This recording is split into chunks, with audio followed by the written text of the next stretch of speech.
Peringatan, ini konten sensitif, bisa mengganggu iman yang dibangun dari kebencian, dan meruntuhkan keyakinan yang lahir dari fanatisme. Kalau kamu pengikut mazhab label tertentu, mungkin lebih baik skip, karena kali ini, semua aliran akan batas bayang bedah, dari yang merasa paling sunnah, sampai yang mengaku paling cinta Tuhan, tapi sibuk mengusir orang dari surga, yang bahkan bukan miliknya. Kenapa mudah sekali melabeli kafir?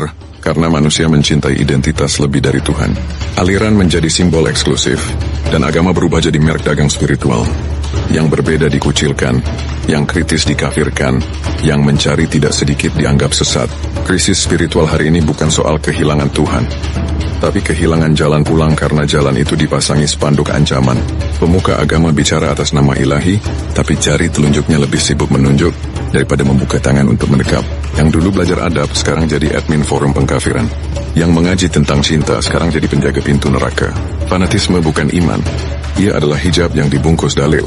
Dan ironinya, seringkali luka terdalam justru datang dari mereka yang mengaku paling dekat dengan Tuhan. Apa kamu pernah merasakan dikafirkan? Atau pernah kau setidaknya dipandang sinis hanya karena tak ikut ritual yang sama? Pernah kamu mempertanyakan, apakah ini benar agama?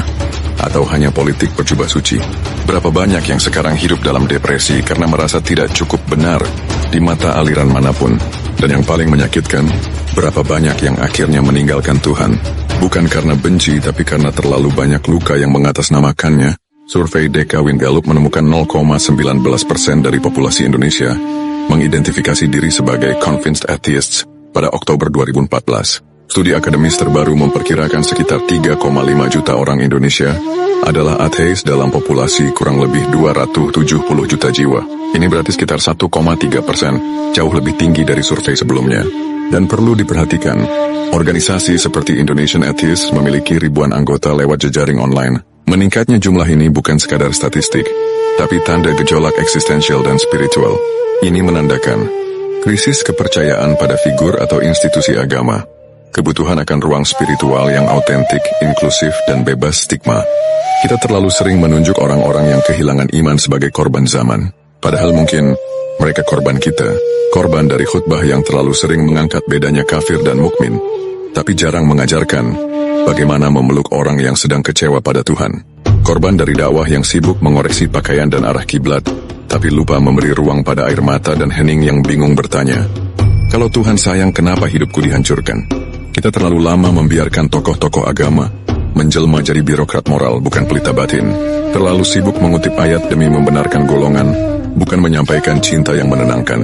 Kita mencetak motivator bersorban, yang isinya cuma retorika ikhlas, sabar, tawakal, versi Mario Teguh yang diharapkan. Isinya manis di awal, tapi getir di hati yang sedang berdarah. Kita gagal membedakan antara ceramah dan pelukan. Gagal melihat bahwa yang datang ke masjid itu bukan hanya yang sudah yakin, tapi juga mereka yang sedang goyah. Bahkan banyak yang enggan masuk karena terlalu muak pada topeng-topeng ritual suci. Dan lihat sekarang, angka ateis dan agnostik naik di usia 18-30-an. Generasi muda lebih percaya algoritma daripada kitab-kitab, lebih nyaman berbicara di Reddit daripada di majelis taklim.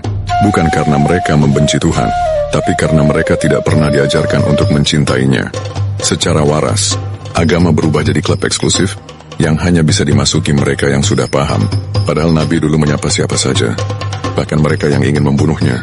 Sementara kita hari ini bahkan memblokir kawan yang mempertanyakan surga. Jangan-jangan yang membuat manusia jauh dari Tuhan bukan karena mereka sesat, tapi karena kita terlalu sombong mengaku paling dekat, terlalu cepat menunjuk mereka sebagai kafir, melihat dengan kacamata perbedaan, tanpa pernah bertanya, apa yang membuatmu ragu? Dan tanpa pernah berpikir bahwa dia setidaknya sama-sama manusia seperti kita. Dan pada akhirnya mereka pergi, bukan karena Tuhan salah, tapi karena kita tidak pernah memperkenalkan Tuhan yang benar. Tauhid bukan pagar, ia adalah pelarut batas. Tauhid bukan senjata untuk membungkam, tapi justru cermin yang menghancurkan ego. Semakin kenal Allah, semakin kau sadar bahwa pengetahuanmu terbatas dan tugasmu bukan menghukum, tapi merunduk dalam takut dan cinta. Tauhid itu fana, melebur semua identitas, semua klaim, semua simbol. Ia membunuh nama golonganmu, dan hanya menyisakan satu fakta, kau hamba, dan dia Tuhan. Orang-orang yang sibuk mengkafirkan, biasanya belum pernah benar-benar mengenal dengan baik Tuhannya. atau mungkin belum mengenal betul dirinya sendiri. Karena jika kau sungguh pernah bersujud dalam makna, kau tak akan pernah sanggup menunjuk orang lain sebagai musuhnya. Lucunya, di akhirat nanti, mungkin yang kau kira berbeda, atau yang pernah kau ludahi dengan kata kafir, ternyata duduk di sisi Tuhan lebih dulu darimu. Karena dia pernah dihina atas nama agama, tapi tak pernah berhenti mencintai Tuhan tanpa nama. Sedangkan kau sibuk menjaga surga, padahal bahkan belum tentu kau punya kuncinya. Tauhid itu membakar semua nama dan meninggalkanmu telanjang di hadapan Dia yang satu.